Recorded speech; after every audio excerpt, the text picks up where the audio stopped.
What's up, everyone? Digon Esports here with Potter, winning the lower bracket finals. That was stressful. Again, all the faces, all the emotions.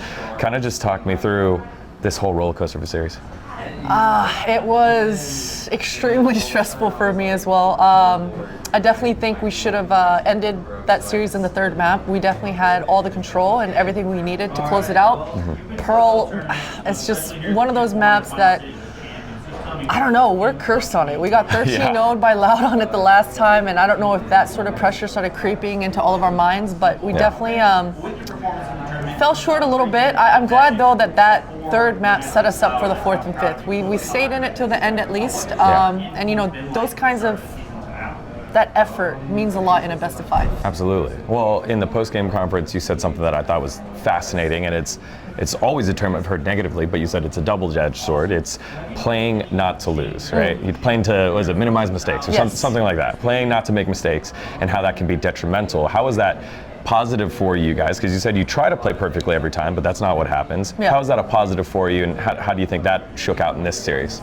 It's just the structure, everyone being on the same page. Obviously, you got to kind of throw that out the window once you read the room and you're able to react to what is in front of you. But how we set up our practices and how we set up our rounds is always to try to be perfect as possible, especially in those anti-ecos. And so for me, with the players, I always tell them, rules are made to be broken. Rules are always made to be broken, and you absolutely have to be autonomous. You have to make your own decision and react to what's in front of you. You can't play to be perfect. But for me, I'm always making them try to be perfect. So I guess that's what I meant. That is part of the coach's job, right? When I think about the different issues that you have ran into throughout the tournament, what is one of the biggest ones that you think Paper Rex poses for your team specifically? I think it's just the fight or flight. It's the fight or flight, being decisive in that moment. For us, we put in a lot of work in our reactions and being able to, how do I explain this without talking about everything? Fight or flight. PRX will always tell us what they want to do in the beginning of the round, and we have to make a decision whether we're going to stand our ground or whether we're going to fall back and just kind of bluff the area of the map. So I think in that first series, what was it, yesterday? God, it was yesterday. Right. We were indecisive. We were shook a little bit in the moments that we had to be decisive. So we took a look at those rounds. We talked about it as a squad, and that was the main focus for today, was being confident and staying confident until that last round. In the press conference, you also said one of the best moments was meeting the players, 4 a.m. calls and VOD reviews way back when you guys first met back in Seattle. What is the moment when you knew, oh shit, we're going to be really good? Ooh, that's a good question.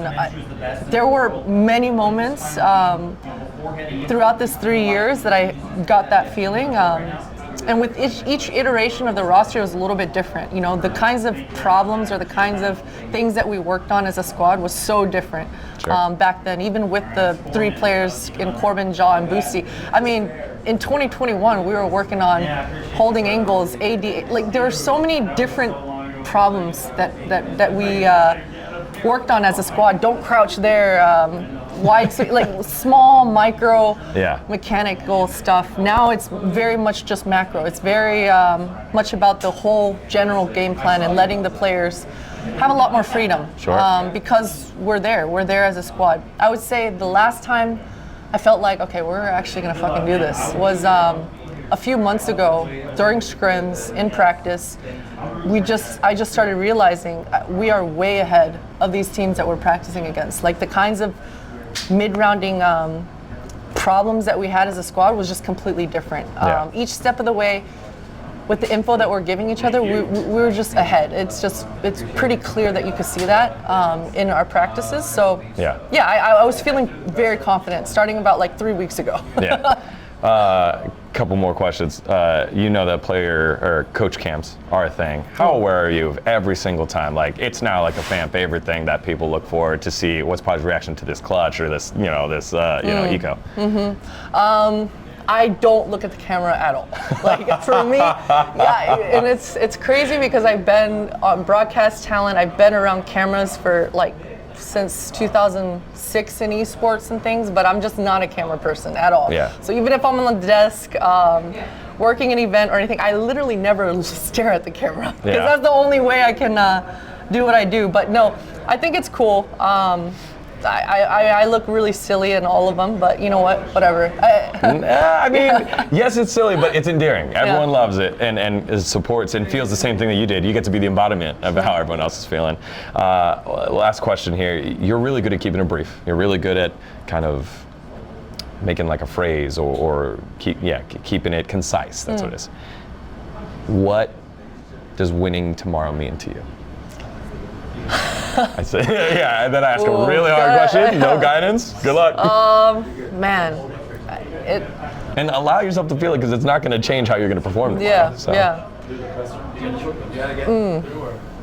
know, I'm not gonna lie. Earlier in the press conference, when they were asking what was the memory that you remember the most or cherish the most, it was a little bit emotional for me. I would say winning tomorrow would be an absolute dream come true. Against your whole career. That's what exactly. I'm saying. Maybe people don't know the career that you had before you were a coach, right? Exactly, you're on the desk, you're a player, all that stuff. Yeah. I mean, as a competitor, you always want to win, but a lot of the times, I'm not concise. Now that you said I'm concise, and that's I'm the like, trick. That's the that trick. is That's the trick. I am not concise. Okay.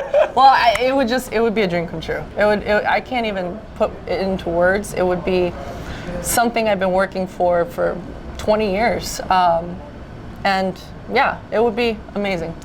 Potter, everyone, best in North America, top 2 in the world, and possibly top 1. Thank you very much for your time. Thank you. Appreciate it. All right, Potter, Cool. you're so good, dude. Let's do it. I mean, yeah.